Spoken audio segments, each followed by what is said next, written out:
Hello and welcome to Advancing Next Generation Command and Control. I'm your host, Megan Myers with Defense One. As warfare becomes increasingly data-driven, the ability to rapidly collect, process, and act on information is becoming essential to operational success. The Army's Next Generation Command and Control Initiative, NGC2, aims to transform how commanders access information, integrate data from across the battlefield, and make decisions at speed. By connecting sensors, platforms, and networks across formations, NGC2 is designed to give commanders greater situational awareness and the decision advantage needed to operate in complex and contested environments. So how is the Army advancing this vision, and what does it mean for forces operating in the field? Let's find out. Joining me today, we have Mr. Joseph Welch, the Portfolio Acquisition Executive for C2, Counter C2 for the Army, and Major General Patrick Ellis, the 4th Infantry Division Commander, as well as Major General James Bartholomees, the 25th Infantry Division Commander. Welcome, everybody.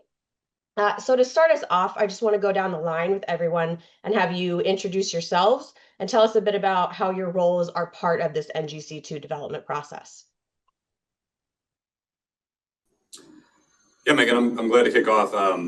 Thanks for having us. As you mentioned, I'm Joe Welch. I'm the Portfolio Acquisition Executive for C2 and Counter C2. So that really encompasses all of the material development and acquisition efforts that we have that are either enabling our commanders and our formations to fight or countering our adversaries' ability to do that, across the realm of warfighting functions. And one of our major efforts, as you mentioned, is something called Next Generation Command and Control, or NGC2. And you can kind of think of this as like the suite of mission command tools or digital warfare tools that gives our commanders the ability to conduct all of the warfighting functions and enables all of their soldiers to do so in an interconnected environment, fully digitally.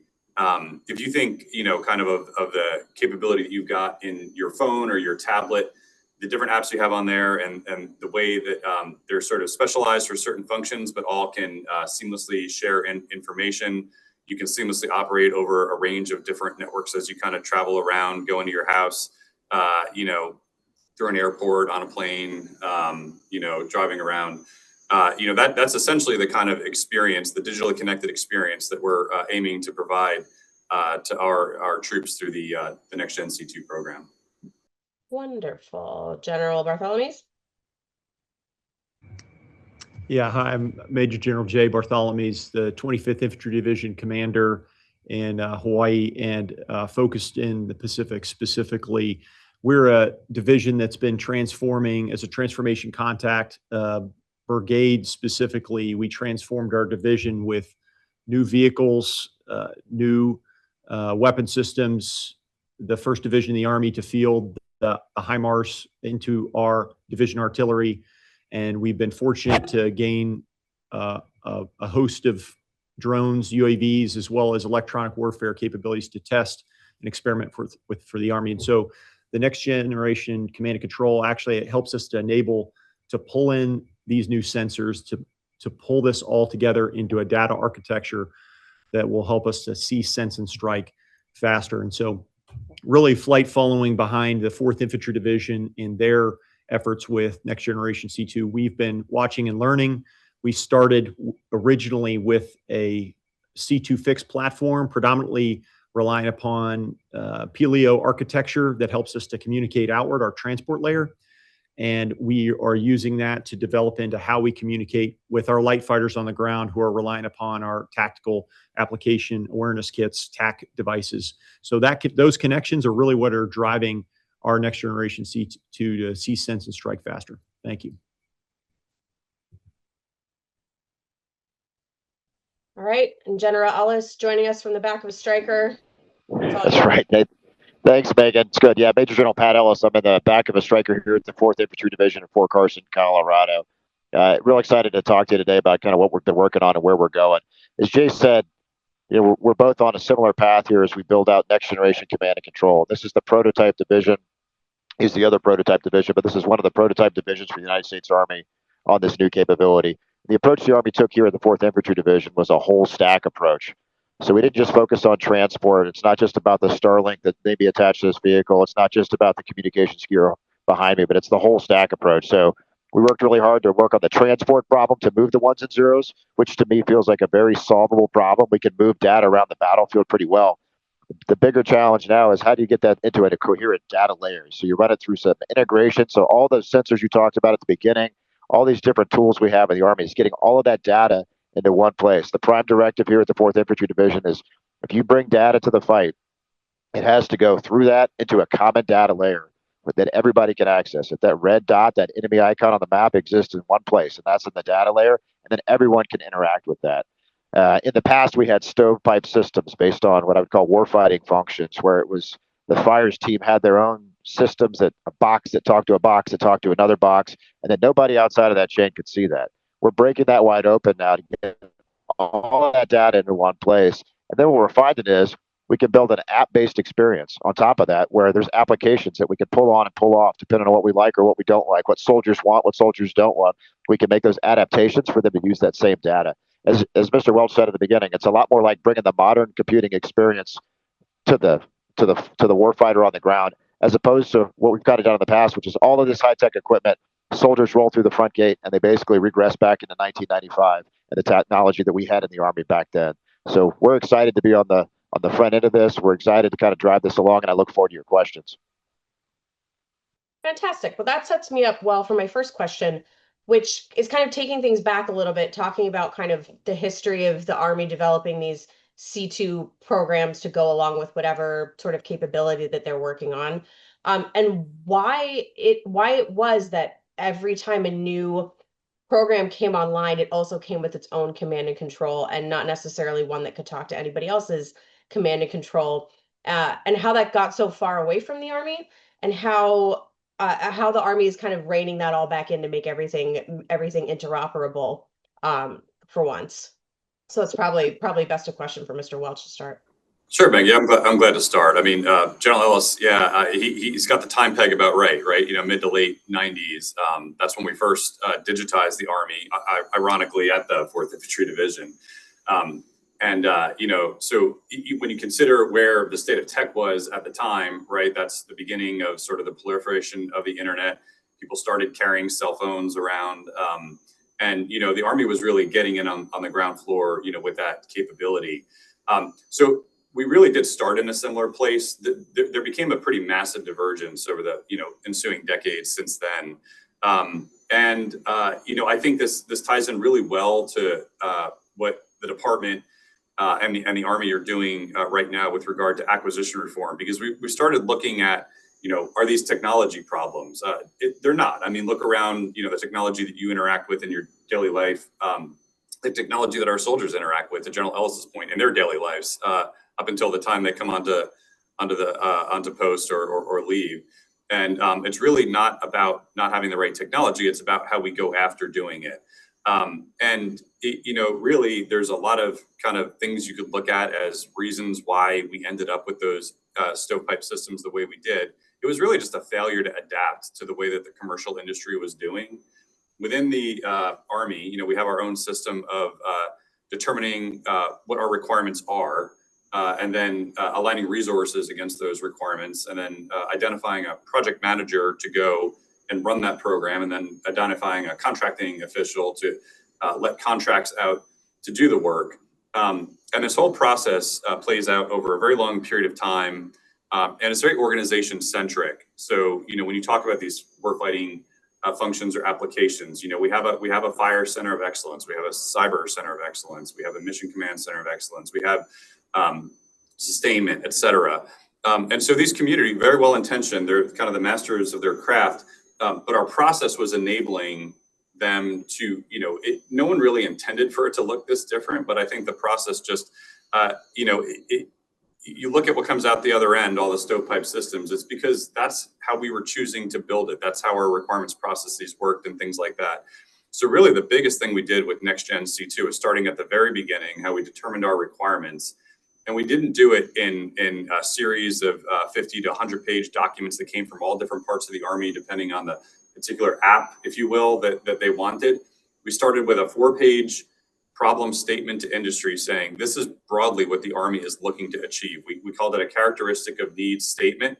And we left it at that. That's our requirement for NGC2. So I think that was kind of the foundation of being open to using commercial technologies, leveraging commercial technologies. I mean, commercial companies don't have the same mission as the Army, but the tools they use to conduct their missions are incredibly transferable to what we're using now. So, I mean, I think that's the biggest change. We just kind of had to get out of our own way and stop being our own worst enemy when it came to acquiring capability. And the last thing I'll say on that is just, you know, the work we've done with the division commanders that are on the, you know, on the line with us here today, that kind of immediately putting that technology into their hands, into their soldiers' hands, is cutting out a tremendous amount of churn that we otherwise would have spent kind of under our old system, thinking about what the system should look like, building PowerPoints about it, going and debating it in conference rooms. I mean, we're getting real world feedback really early, and it's going to make this program much better in the end.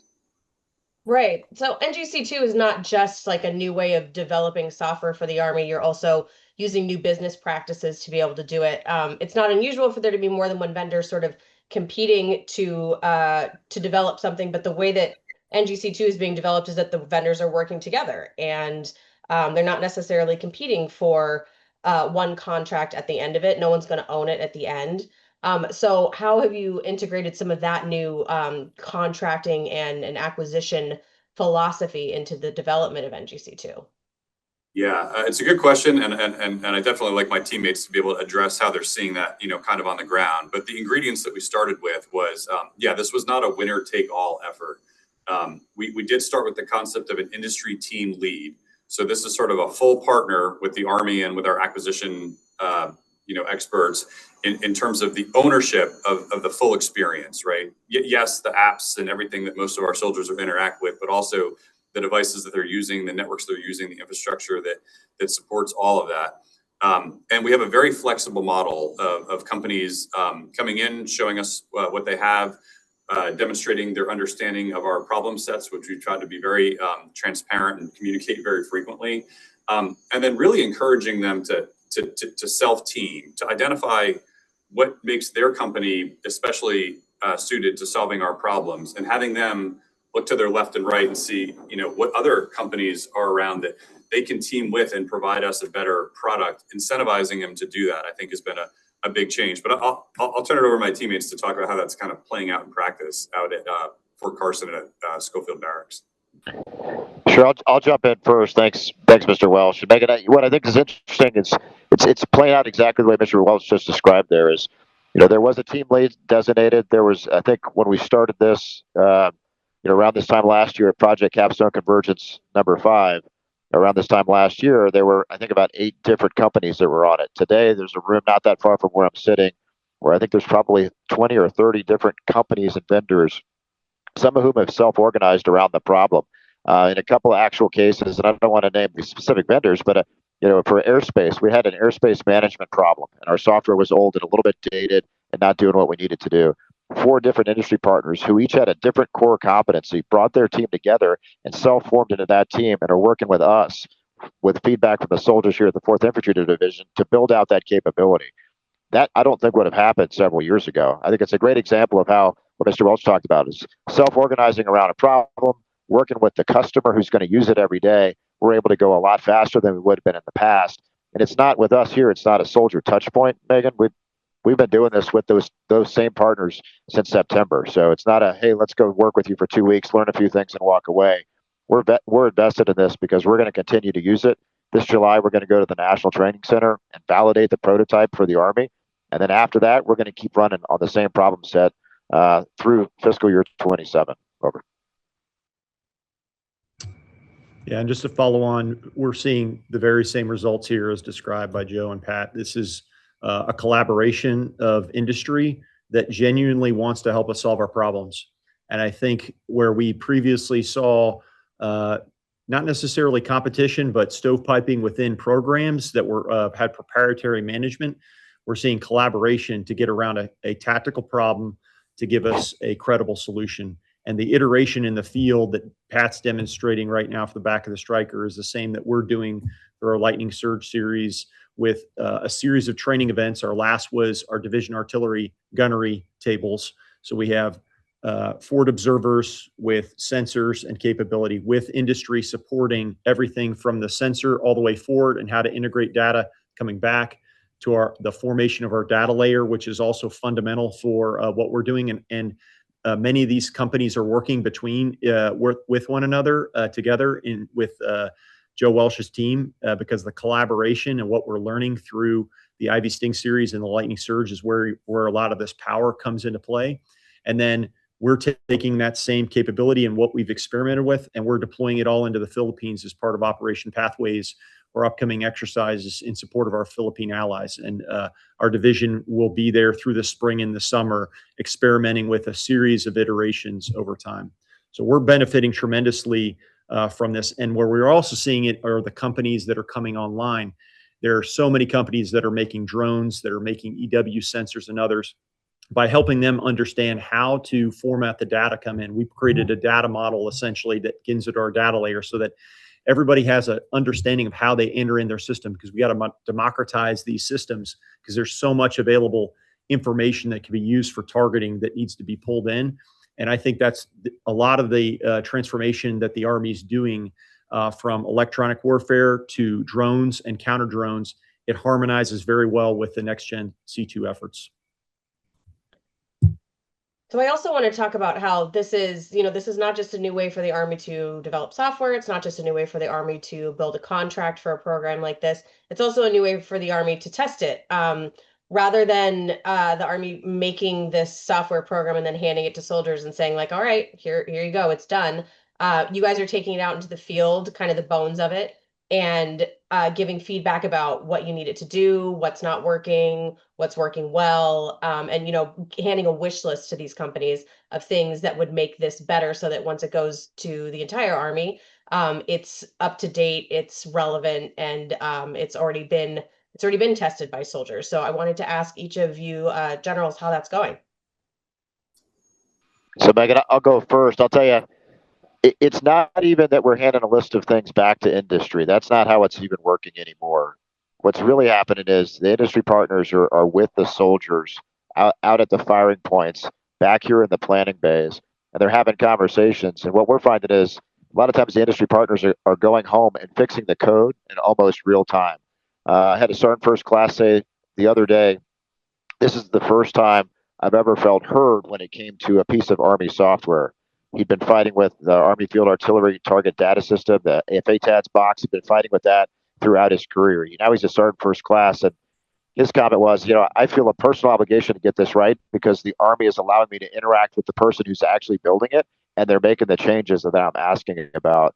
From our standpoint, soldiers feel like they are part of this process, and I can't tell you how excited they are to be asked, and then more importantly, they're excited to be heard. And from our perspective, that's what's allowing us to keep doing this over and over again, every iteration. So we're in the 5th iteration of the Ivy Sting series.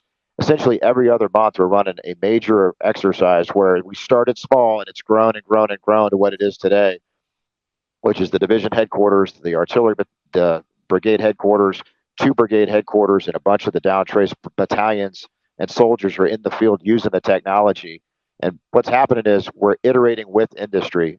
So I think there was a little hesitancy early on from some of the industry partners who felt like, well, if I don't deliver you a perfect solution, you're going to be upset and you're going to throw us out of the program. In fact, it's completely the opposite. Is the soldiers actually want the less than perfect thing so they can help shape it into what it is they want it to be. As an example, the stuff behind me did not look like this 3 days ago.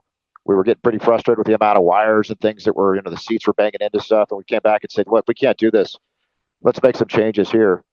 A couple of soldiers, a couple of the industry teammates got in here and cleaned up all that wiring and made this better. And now we're prototyping it. And this is the prototype, and they're actually moving it to the vehicles behind me as we speak. So we feel like we're part of the process, and the American soldier is actually enjoying that. The soldiers of this division love being part of that, and they feel an obligation to get it right for the rest of the Army. Yeah, we're seeing the same thing. The ingenuity and the creativity of the soldier combined with continuous iteration with industry has been instrumental. And I think as 4th Infantry Division's done, and we've learned from watching each of their Ivy Stings, is as much of the execution every month in a Lightning Surge or a Ivy Sting is important. It's the preparation leading up to that actually is where a lot of the benefit is, because it's a forcing function for that to work together. I think that was initially the thought with Project Convergence, is getting soldiers and experiments in the dirt. But it was for one event in one time. Where we're benefiting in both of our divisions is we're getting to do that continuously over time, which is rapidly increasing our ability to utilize the technology of 2026 to modernize the way that we see, sense, strike, sustain our forces in the field. And Mr. Welch, I wanted to ask you, because the Army often talks about this way of doing things as getting things out faster or moving faster. Is it truly, do you think, that this different way of doing acquisitions, of doing testing, really gets something from an initial idea to a full operating capability that much faster? Or is it more that because you give it to soldiers early on, that once you get to that full operating capability on that maybe original timeline, that the thing is actually done? And the thing is actually what you want it to be, instead of having to go back and try to do fixes after the fact. Yeah, it's a great point. Faster, but also better, right? And I think what you're hearing from the two division commanders on the line here is that they're seeing better solutions because they're involved up front.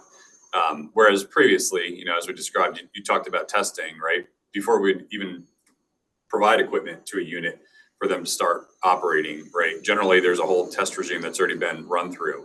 And if you do a whole test regime on something that, maybe wasn't the right solution in the first place, then we've wasted a lot of time and money for something that isn't going to meet the needs and is likely just going to sit in a connex, right?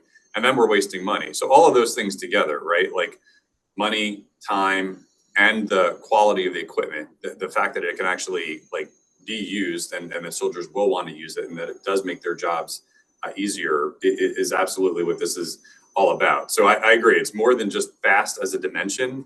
At the same time, we know we have to go fast. We live in an incredibly turbulent world. Our country counts on our Army tremendously in ways that are hard to predict from year to year. The number and scope of missions that the U.S. Army takes on is very incredible.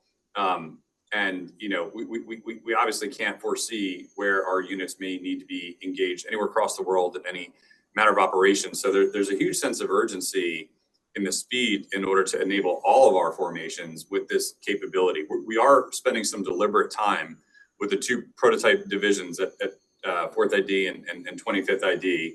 That level of iteration is really, really high right now because we're getting started. I think it's going to pay off down the line when we start looking to scale this out. And because we're largely utilizing commercial components in what we're doing, and also because the equipment that we're working with is designed to be intuitive and easy to use. For example, like the last time you upgraded your phone, I'm sure you didn't have like an instruction manual or a tech manual that came along with it, right? This is other kind of friction that we traditionally have in our processes that take time and money to get capability out into the field. I think we're going to be prepared to go much faster off of the kind of on the heels of the prototyping efforts that we've got ongoing with these two divisions. So I want to throw it back to the generals now to talk about both Lightning Surge and Ivy Sting, some of the capabilities that you guys have been able to test so far, and what's still kind of left on the list to be able to run NGC2 through.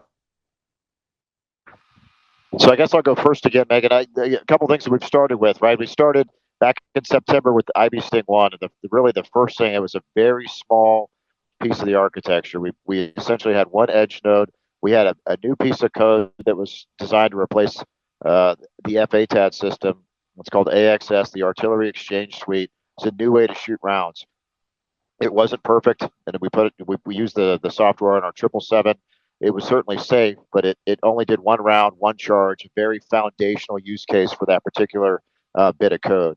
It's kind of where we started, and a little bit of command and control on top of that. And every time that's continued to get better, and that's continued to get better. At this point, where we are with the Artillery Exchange Suite, we're doing multiple gun missions. We're doing multiple different types of missions, shooting different rounds at different targets. It's not fully done yet, but it's gained over the last 7-8 months. It's now gone from one round, one shot, kind of one very small use case, to a high-end capability that's very close to being ready to deploy. And as we've built on that path, we've also just started to build the common data layer is making this very useful. But there's a little bit of discussion about how much data do we need to bring with us, right? So I have a tactical edge compute that's behind me so that if I'm disconnected from the cloud, I have data and I have tools that I can still use to command the formation. And my downtrace commanders have some of those same tools. But I think we started with 6 apps or 7 apps in that first iteration. I can look over here at the screen that's to my right here. And on secret, I've got a 14. On unclassified, I've got another 14 or 15. So we have grown this ecosystem and we're just adding these apps. So to your question about can we go faster? Well, some of the applications that we're helping build out here, even at the pace that we're doing it, when the Army decides it's time, we'll be able to just to move those over and let other formations start using the same exact applications. They're not custom tailored to us. They're designed for Army use. Another one that we're real proud of is airspace. Airspace management is a very complicated thing. In order to shoot that artillery, to be effective on the battlefield, to be lethal on the battlefield, to shoot artillery or rockets through the airspace, we've got helicopters, we've got unmanned systems that are flying through that airspace. It's a very complicated environment. I'm super proud. I talked about it earlier. Is we've got 4 companies that came together, and with our team here, are working on an airspace management app. 2 stings ago, it was a concept. Last sting, it was kind of what I would call a very basic beta version of a prototype. We're using it today to clear the airspace. So as fast as we continue to iterate, there is some work that still needs to be done. We've got to get the artillery exchange suite fully integrated into our cloud-based systems. We've got to get the airspace management tools completely sorted out. And to be honest, the briefs that I've been in today, the things we've been working on today, is we're treating this exercise as a warfighting event. We're using a simulation. I have no idea what's going to happen. We've got a whole other team that's actually feeding things in here, making decisions as our adversary. And we're using these tools now and going back and saying, wait, is that where that button needs to be? Do I want to put a different visualization tool here? We're having these discussions here so that we can get it formatted just about right.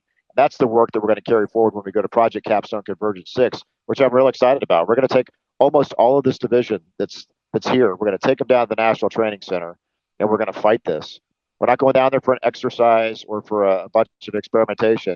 We're going to wave goodbye to the contractors, that have been helping us build this out, and we're going to drive out into the box and we're going to fight this tool. So we've got work to do to get to that. We know that the contract partners are a huge piece of where we go. We've got some experimentation that we'll continue to do down there. But what I'd say is the opportunity to fight this, we're going to learn a ton. And at Project Capstone Convergence 5, which was a year ago, it was 1 battalion with this technology, with a brigade headquarters and a division headquarters and a corps headquarters. And they had 8 edge nodes amongst them. There's 72 deployed here today. I've got thousands of troops in the field here. So for the Army, from that a year ago to where we are today is an exponential growth. So it's getting out in the hands of soldiers. We're getting that feedback, taking that, making the changes so that we can continue to get better as we roll into Project Capstone Convergence 6 and beyond.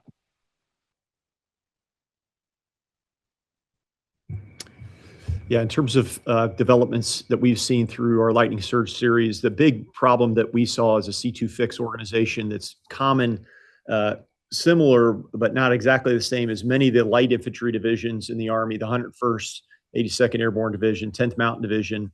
We all are enabled with soldier systems, these tactical awareness kits that are part of the integrated tactical network. And that's from the squad leader all the way up to the company commander and really battalion commander. Above that, we've got our upper tactical networks that we use for our common, our COP and our SIP that help us to command and control. Those have been separated and have been a swivel chair for years. There have been workarounds that different organizations have done. The big breakthrough that we've had in forming a data layer here is that it's enabled us to seamlessly communicate between those tactical systems and then our upper communication systems. Hugely important, much more difficult than we thought it, than was previously thought, and had all kinds of obstacles. And what we're finding is, as we press through this, we're learning where the barrier to entry for other systems is breaking through. And we're learning a lot from watching 4th Infantry Division as they've been on this journey of then, if with the common data layer, then how do we apply multiple systems and applications? So that's the big takeaway for us. The second that's helped enable that as well from the fires piece is that we've integrated a lot of the field artillery forward observer systems that they have with drones and with electronic warfare, so that we then can fuse that data to get into the data layer to more quickly get to artillery missions. And as we have been experimenting with multiple different platforms, electronic warfare and drone capabilities, I think we're going to help the Army a lot in terms of data standards, because we talk a lot about data standards, but until you actually get to a practical unit that needs to use the data, you don't really know what you're seeking, and you have to iterate on it, because you'll have an engineer talking to a soldier, back to what Pat was speaking to. And I think that that's really what we've learned, is how quickly we can do this and how we need to make this an open architecture so that we can bring in more capability. And the third one is multiple means of transport. So bringing on 5G as another means of transport. We've had other beyond line of sight means of transport. We've actually exported that all the way down to our 155 howitzers, so that we're receiving data down to a gun via multiple means of transport. We think that this is something that can be exported, as well as the Army looks at different means of shooting, not only with cannon artillery, mortars, but also rockets with HIMARS and other systems. So those are the big things that we've seen gains on, that we're really helped to consolidate those gains, push them into the Philippines for Lightning Surge 3 as part of our joint exercise with the Philippines. It's joint. It's the largest joint and combined exercise in the region that is growing in time. It's going to be here in the April-May time period. And as we deploy a good portion of the division to execute a specific operation, it's integrating attack helicopters, artillery, HIMARS, Philippine capability, the United States Marine Corps, their Marine Littoral Regiment. So it's forcing us to integrate data from joint as well as combined partners. We want to press and make those gains also based on the containerized systems that AXS is enabling us to fire. And as the 4th Infantry Division has developed a series of applications that are helping us look at agentic fires, making those ready to pass to us to enable those, because that's what we're really learning and watching from 4th Infantry Division, are the applications that General Ellis just mentioned. And then finally, edge node compute. We're just on the cusp of edge node compute options, and what we're going to do with this is essentially utilize that operation as a means to determine what edge node capability we need, so that when we are cut off, what formations need edge node capability, because not everybody needs it, and we always have to consider what are the optimal organizations that have to have it when ready. And all of these solutions, I think, are ripe for scaling across the Army very quickly, looking at both of our divisions with each of these iterations. All right, that sets me up well for my last question, which is back to Mr. Welch.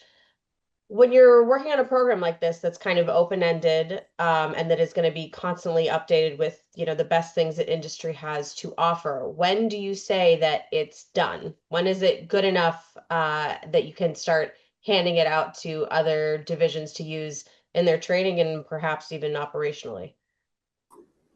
Yeah. Okay. I guess I'll give you the short answer is, it's never done, right? Like, when we say we're following commercial, right? As commercial continues to innovate, that's the curve we want to be on. We want to be right there, with the best technology that people are using in their daily lives. There's no reason we shouldn't be providing a similar quality of capability to our soldiers. But, to get there, I kind of think in two phases, right? The phase that we're in right now is really this rapid iterative prototyping. There's so much learning and fixing and understanding going on, within our prototype divisions in terms of, the capability that can be brought to bear, problems that are they're trying to solve in those formations, this kind of mutual understanding between everybody of what it might take to get there. When we think we have a solution, then thinking through what are the implications of scaling this, to your point. So, that could be cost, right? We're talking about a lot of things. We have a really big Army, and if we want to go fast, if we buy a lot of expensive stuff, it's obviously, we're not going to be able to go as fast for a given budget as more cost-effective things. So we'll probably start looking at things like, what are the cost-effective solutions to deliver a similar level of capability, right? I think we're gonna be. You heard General Ellis talk about Project Convergence Capstone 6, and General Bartholomees talk about the exercise that they're going to have in the Philippines. I mean, we're going to get this pretty well baselined at that point. And then I feel confident I'll be able to go into Army leadership and let them know, here's what we're fully confident in being able to roll out rapidly to the Army. We can start looking at, how we order hardware, how we license software, because a lot of this is, basically commercially available technology. We're just customizing it, configuring it really, for our use. So I see an inflection point kind of after that Project Convergence Capstone 6.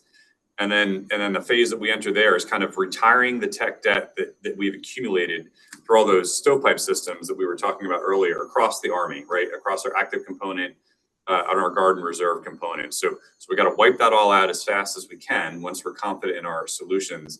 And then after that, we're sort of in this maintenance phase. It doesn't mean we maintain just the equipment we fielded until there's the next greatest thing.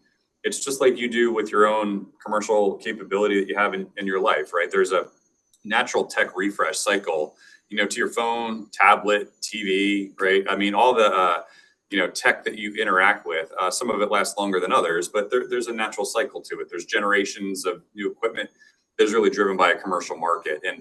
And the strategy that we have is to be as aligned to that as we can be, because we don't want to be a unique customer in this space. That's what drives up cost. And that's what eats our schedule. So we need to really be fast following along with where commercial's doing it. So it's a bit of a, take a tech debt reset to get on the plane that we need to be, and then just keep track with, where commercial's going and make sure it can fit within our budget. All right. Thank you, gentlemen, so much for joining us from far and wide. Next up, my colleague Patrick Tucker will explore how NATO militaries are advancing modernization across domains while fostering deeper collaboration among allies, industry, and the innovation community. For Defense One, I'm Megan Myers.